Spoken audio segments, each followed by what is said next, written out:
how did we rob you? क्या कोई आदमी मुझको ठग सकता है? Will a man rob लेकिन God? तुमने मुझको ठग लिया। Yet you have robbed me. और हम कहते हैं कि हमने परमेश्वर आपको कैसे ठग लिया? But wherein we say, have we robbed you? परमेश्वर कहता कि आपने दसवां और भेंटों में मुझको ठग लिया। He said, you have robbed me in tithes and offerings. अपने पड़ोसी को बोलो दसवां और भेंटे। जोर से बोले दसवां और भेंटे। क्योंकि मैं आपको सच कहता हूं कि मैंने बोला था कि मेरा विजन ये है कि मेरी कलीसिया अमीर हो। And I truly say my vision for you was that my church should be in riches. मेरी कलीसिया कर्ज लेने वाली नहीं, लोगों को कर्ज देने वाली हो। My church should be the one who gives debt and does not take anything. लेकिन जो मेरा विजन है, But this is my vision. लेकिन ये आपकी लाइफ में फिर पूरा होएगा जब आप इस पवित्र बाइबल की आज्ञा को पूरा करेंगे। This will only be possible in your lives only if you will fulfill the word of God.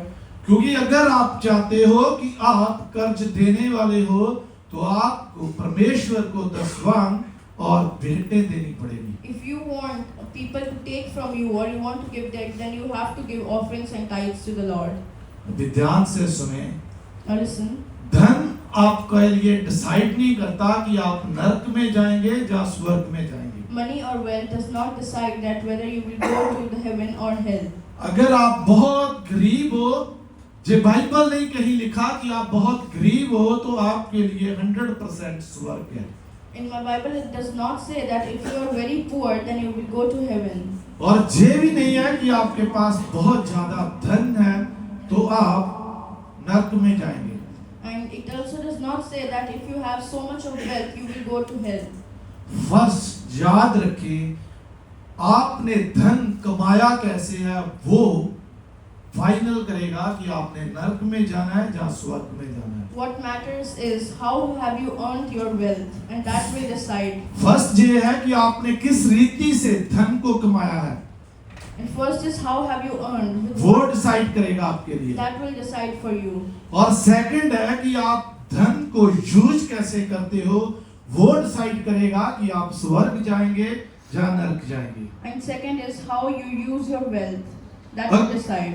अगर आप धन को गलत रीति से यूज करते हो If you use your wealth in the wrong ways, तो आप 100% नरक में जाएंगे। then it is 100% sure you will end up in hell. अगर आप धन को सही इस्तेमाल करते हो तो आपको दुनिया की कोई ताकत नहीं है जो स्वर्ग जाने से रोक सके। And if you use your wealth in a righteous way, in the right path, nothing will stop you from going to heaven. अगर आप धन को परमेश्वर के लिए, परमेश्वर के कामों के लिए, आप अच्छा खा सकते हो, आप अच्छा पहन सकते हो, इसमें कोई गुनाह नहीं है। And if you're using your wealth for the Lord, and if you're wearing good and eating good, then it's not a लेकिन sin. आपके बचे हुए धन से आप परमेश्वर के कामों को इस्तेमाल कर सकते हो, परमेश्वर की बढ़ाई के लिए इस्तेमाल कर सकते हो। आपको फर्स्ट अपने धन से दसवां और परमेश्वर के लिए भेंटें देनी है। You can use the leftover for the Lord, but first you have to take out the offerings and tithes for the तो Lord. मैं आपको सच कहता हूँ, मेरी बाइबल में लिखा कि आपके लिए आकाश के झरोखे खुल जाएंगे।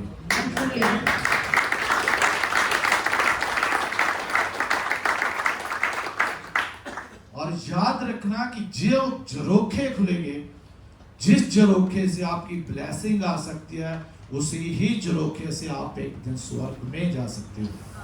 And you have to remember when the windows of kingdom, the doors of the Lord, the kingdom of Lord open, that will bring you blessings. क्योंकि धन होना पाप नहीं है, आप धन को इस्तेमाल यूज कैसे करते हो ये डिसाइड करता है। Because having wealth is not a sin, but how you use it will decide what happens. क्योंकि मेरी बाइबल में एक व्यक्ति है जिसका नाम है पौलुस। In my Bible, there's a man whose name is Paul. अपने पड़ोसी को बोले पौलुस, पौलुस, पौलुस। अभी ध्यान से सुने, पौलुस वो व्यक्ति है जिसने बाइबल में सबसे ज्यादा किताबें लिखी। And now listen carefully. Paul is one of them who has written so many or most of the books in the Bible. और पौलुस वो व्यक्ति है जिसको अकॉर्डिंग टू बाइबल सबसे ज्यादा लैंग्वेज आती है, And he is the person who knows so many languages. और वही पौलुस वो व्यक्ति है जिसने सबसे ज्यादा कलीसिया को स्थापित किया है। And he is the person who has made lots of churches also. वही पौलुस कुरिन्थिया की कलीसिया को कहता है He also says to the church of Corinthians कि क्या तुम प्रभु का अनुग्रह नहीं जानते? that don't you know the glory of the Lord?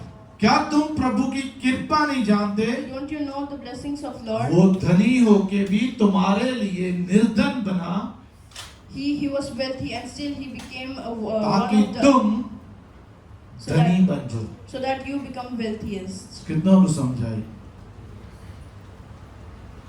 वो खुदा का रसूल पौलुस कुरिन्थिया की कलीसिया को ये बताता है Saint Paul says to the church of कि Corinthians वो अमीर होके भी तुम्हारे लिए गरीब बना ताकि तुम अमीर हो जाओ, he was wealthy and yet he became poor so that you become the wealthiest of क्योंकि all. हमारा परमेश्वर हमारे को अमीर बनाना चाहता है। Because our Lord wants us to see wealthy.